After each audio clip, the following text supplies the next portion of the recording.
जय श्री राम दोस्तों, वॉक पे चर्चा में आपका स्वागत।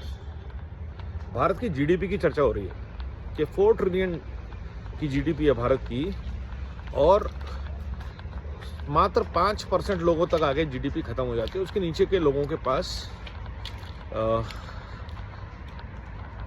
खाने को रोटी नहीं है, गरीब हैं, ये है वो है। ठीक है जी, बहुत अच्छी बात है। 5% पॉपुलेशन का नंबर क्या है? 140 करोड़ की जनता में 5% का मतलब होता है 7 करोड़ लोग। 150 करोड़ में करीब 7.5 करोड़ लोग। 7.5 करोड़ लोग अगर $4 ट्रिलियन की इकोनॉमी कर रहे हैं या इतना वेल्थ उनके पास है, तो ये एक बहुत बड़ा नंबर है जो कि किसी भी 7 करोड़ की पॉपुलेशन वाली कंट्री के पास नहीं होगा। हमारी प्रॉब्लम असली जो है उस पर कोई बात नहीं करता, और वो है अनकंट्रोल्ड 150 करोड़ की पॉपुलेशन। वो 150 करोड़ की पॉपुलेशन जिसमें से 10 करोड़ के पास काम नहीं है, 20 करोड़ बीमार हैं, 40 करोड़ पेंशन्स या किसी ना किसी तरह की सरकारी एड पे चल रहे हैं, और करीब 25 करोड़ ऐसे लोग हैं जो इस देश के शायद नागरिक ही नहीं हैं आज़ादी के बाद से। वो इमिग्रेंट्स हैं जो इलीगली भारत में आए और हमारे रिसोर्सेज पे कब्जा करके बैठ गए। ऑन टॉप ऑफ दैट शायद वो एंटी नेशनल एक्टिविटीज़ में इन्वॉल्व भी हैं।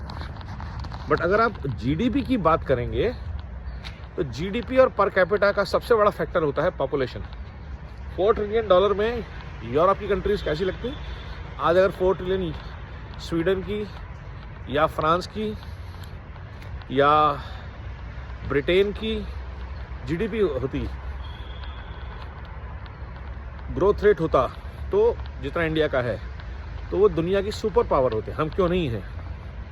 क्योंकि सबसे बड़ी प्रॉब्लम है हमारे देश की पॉपुलेशन, हमारे देश की गरीबी, हमारे देश की अनपढ़ व्यवस्था, हमारे देश का हेल्थ केयर इंफ्रास्ट्रक्चर, जो करीब 25% 50% आबादी के लिए तो फिर भी सफिशिएंट है, लेकिन 150 करोड़ की आबादी, चाइना से आबादी के लिए शायद सफिशिएंट नहीं है। चाइना की आबादी के लिए तो चाइना का ग्रोथ रेट और चाइना का जीडीपी भी सफिशिएंट नहीं है, और हमारी पॉपुलेशन चाइना से ज़्यादा हो चुकी है। इस मुद्दे पर कोई बात क्यों नहीं करना चाहता कि चलिए जीडीपी को तो बढ़ाते ही हैं, आबादी पे सख्ती से नियंत्रण करने के लिए अगले 5 साल का 10 साल का एक प्रोग्राम बनाते हैं कि हर वर्ग सिर्फ 2 से ज़्यादा बच्चे नहीं करेगा, 2 बच्चे करेगा, उससे ज़्यादा नहीं करेगा। सरकार की तरफ से इसके ऊपर इन्वेस्ट किया जाएगा कि पॉपुलेशन कंट्रोल कैसे किया जाए, ताकि हेल्थ केयर, एजुकेशन, बाकी सब चीज़ें 150 करोड़ से 160 करोड़ तक तो मैनेज कर लें। लेकिन जिस स्पीड पे हम, मोदी जी की बातचीत में ही हम 1.25 करोड़ से 150 करोड़ हो गए हैं। मोदी जी जब आए थे उन्होंने 1.25 करोड़ देशवासियों को बोला था और हम 150 करोड़ हो गए।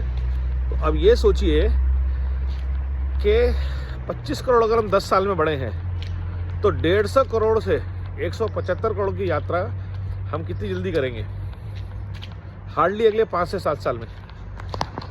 तो ये स्पीड पे अगर पॉपुलेशन ग्रोथ होगी, अगर एक ऑस्ट्रेलिया के बराबर देश, यूरोप के बराबर एक पूरा देश हम हर साल जोड़ते जाएंगे, तो कितनी भी जीडीपी कर लें कभी हमारे लिए पूरी नहीं होने वाली।